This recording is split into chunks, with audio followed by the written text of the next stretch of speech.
பேரா மாநில அரசாங்கத்தின் ஏற்பாட்டில் தேசிய அளவிலான முருகன் மாநாட்டை நடத்தவிருக்கும் மாநில ஆட்சிக்குழு உறுப்பினர் டத்தோ சிவனேசனின் முன்னெடுப்பை வரவேற்று பாராட்டுவதாக தாப்பா நாடாளுமன்ற உறுப்பினர் டத்தோ ஸ்ரீ எம் சரவணன் தெரிவித்தார். இன்று புந்தோங் சுங்கைப்பாரி ஸ்ரீ மகா மாரியம்மன் ஆலய மகா கும்பாபிஷேக விழாவில் டத்தோ சிவனேசனுடன் இணைந்து கலந்து கொண்ட டத்தோ ஸ்ரீ சரவணன், மாநில அரசாங்கமே இந்த முருகன் மாநாட்டை ஏற்று நடத்துவது வரலாற்று சாதனையாகும் என்றார்.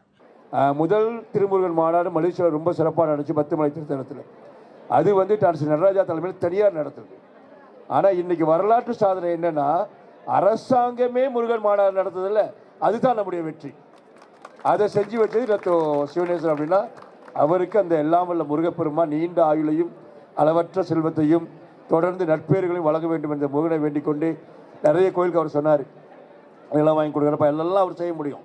அவரே போய் கோயிலில் உட்காந்து தேவாரம் பாட முடியாது. அங்கே இருக்கிற கோயில் நிர்வாகம் தயவு செய்து அவங்க சொன்னது மாதிரி அது தமிழ்நாட்டு கலாச்சாரம் அங்கே வர வேணான்னு நினச்சிங்கன்னா அதுக்கு நிலம் அவர் வாங்கி கொடுத்துருவார்.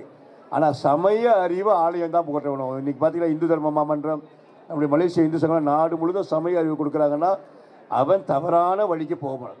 சமய அறிவை இளையோர்களுக்கு முன்னெடுத்து செல்வதில் ஆலயங்கள் முக்கிய பங்காற்ற வேண்டும் என்பதை வலியுறுத்திய டத்தோ ஸ்ரீ எம் சரவணன், இன்றைய நவீன சூழலில் இளைஞர்கள் ஆன்மீக பாதையிலிருந்து விலகிவிடாமல் இருக்க ஆலய நிர்வாகங்கள் சிறப்பு பயிலரங்குகளையும் சமய வகுப்புகளையும் தொடர்ச்சியாக நடத்த வேண்டும் என கேட்டுக்கொண்டார். மேலும் பண்பாடும் ஒழுக்கமும் நிறைந்த ஒரு சமூகத்தை உருவாக்குவதற்கு இளைய தலைமுறையினரிடையே சமய விழிப்புணர்வை ஏற்படுத்துவதே ஒரே வழி என்றும் அவர் திட்டவட்டமாக தெரிவித்தார். மேலும் செய்திகளை தெரிந்து கொள்ள கீழே இருக்கும் பெல் பட்டனை அழுத்துங்கள். உங்கள் மகிழ்ச்சியை வெளிப்படுத்த லைக் மற்றும் ஷேர் செய்யுங்கள். தொடர்ந்து திசைகளோடு இணைந்திருக்க சப்ஸ்கிரைப் செய்யுங்கள்.